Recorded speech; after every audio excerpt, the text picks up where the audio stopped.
In Jesus' Mediterranean world, meals were very powerful means of communication. Above all, meals affirmed and gave legitimacy to a person's role and status in a given community. Meals were all about honor. For this reason, most meals in antiquity were attended by people of the same social rank. The fact that the ruler of the Pharisees invited Jesus to dine at his house indicates that the Pharisees accepted Jesus as a social equal. This Sunday's Gospel is an edited version of a larger section in the Gospel called Luke, chapter 14, verses 1 through 24, which involves a controversy over purity rules and table fellowship. Luke chapter 14, verse 1, verses 7 through 14.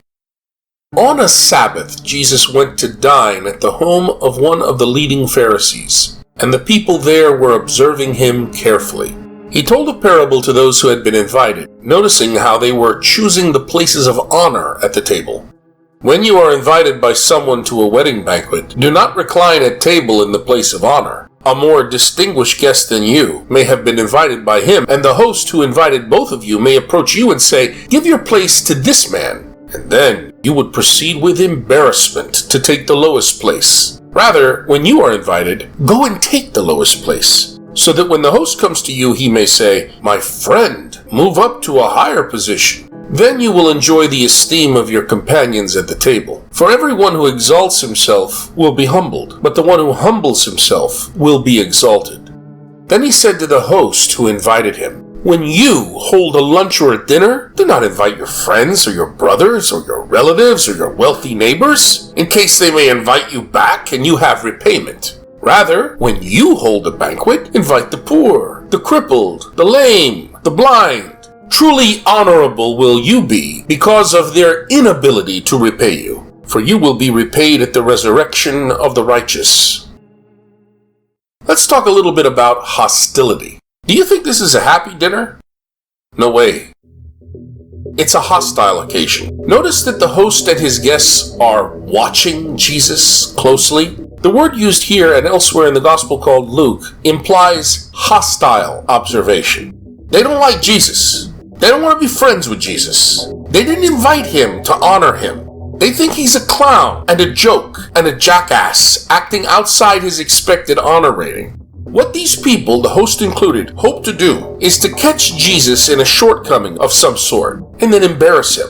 So Jesus, the Galilean artisan day laborer turned holy man folk healer, was not invited to this dinner because of honorable reasons. The whole dinner is a sham of hypocrisy. It's an elaborate ploy to humiliate Jesus. But hey, don't worry. Jesus, master of the insult, is ready for them.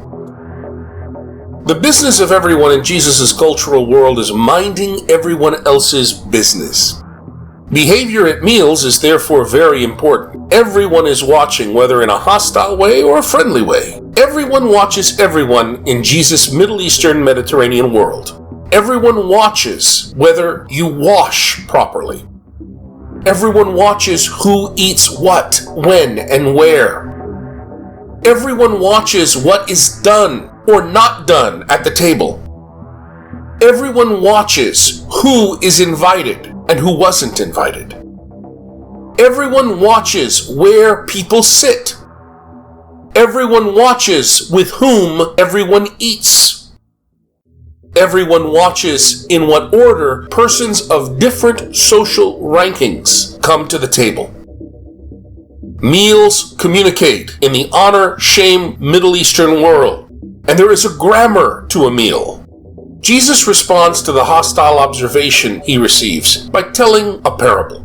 A parable always means something the same and something other. The storyteller challenges the listeners to identify the other. Everything in the Bible, everything in the Gospels revolves around the Mediterranean core cultural values of honor and shame. Jesus challenges the honor of his host and fellow diners. His honor challenge is not lost on the guests, lawyers, and Pharisees invited along with Jesus by the host, who was a leader of the Pharisees. In the gospel we call Matthew, the anonymous author informs his readers that the Pharisees love to have the place of honor at banquets. Seeing the guests jockey for more honorable seats at this table, the Lucan Jesus tells his parable. As it stands, Jesus' parable echoes familiar biblical teaching. Proverbs and Sirach prescribe similar and quite expected cultural humility. The centrality of honor in this culture teaches natives to stay always a step behind their rightful honor status. This clearly demonstrates that one is not at all trying to appear to be better or to be better than another person. Staying a step behind, taking the lowest place, allows a person to be honored by the host, who then will invite one to take a higher and more noble position at the banquet. Of course, the guests at this banquet and the host know these cultural rules very well, but true to type, as described by the other gospel, Matthew, the Pharisees nonetheless prefer to seek their honorable positions. It is the Lucan Jesus' conclusion that is shocking. The passive voice, will be humbled, will be exalted in the Bible, ordinarily means God is the one who performs these actions. God will be doing the humbling, and God will be doing the exalting. With this grammatical construction, Jesus reminds his honor-conscious friends at table that God, the God of Israel, determines authentic honorable status. The opinions of human beings, especially friends and cronies, is unreliable. Accepting an invitation to dinner in the ancient Mediterranean world obligated a guest to return the favor. It was not uncommon for guests to decline the invitation, especially if they realized that returning the favor was more than they could or cared to handle. Crass as this may seem to us modern Western believers, this practice of reciprocity was a key factor in the economic life of equals in Jesus' day. That's very Mediterranean. Throughout the circum-Mediterranean world, this rule applies. I do you a favor, you do me a favor, endlessly. Think about the Godfather movies. Think what the Corleone family did for Enzo the baker. Then remember how Enzo returned the favor by risking his life standing guard with Michael at the hospital.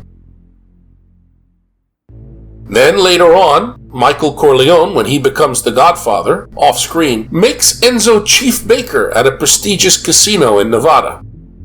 This lifelong paying back and reciprocal love continues as both men grow old.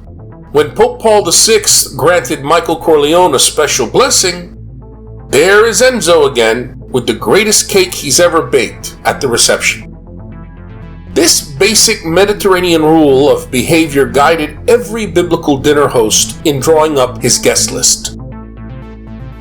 But now look at Jesus. What a terrible guest he is. The advice he gives his host is not only rude and insulting, but also shocking. It is extremely bad manners for a guest to tell a host how to be a host. But remember, the whole meal is a hypocritical sham. They're trying to destroy Jesus. So he plays accordingly. Now look at Jesus' advice carefully. In this cultural setting, inviting people who cannot return the favor is viewed as cultural suicide. Such guests as Jesus recommends, the poor, crippled, lame, and blind, are clearly people of a lower social status than the host. To associate with such would be to dishonor one's own status. The host's social equals would then shun future dinner invitations, and a host of means will be socially ruined. The anonymous author called Luke, however, uses this outrageous dinner story to paint another picture of what true honor means. True honor, it is not human judgment, the return invitation that determines honor. Rather, the God of Israel determines true honor. And at the resurrection of the righteous, God personally will reward and honor the host who has been gracious to those unable to return an invitation. This statement surely stung the Pharisees. By the way, Pharisee sounds like Farsi, the language they speak in Persia. Pharisees maintained the old Persian idea in the resurrection, where God makes the righteous into stars in the sky vault, the most honored beings in all creation. Having set a trap for Jesus, the host and his dinner guests are themselves trapped by Jesus, whose teachings truly turned the world upside down.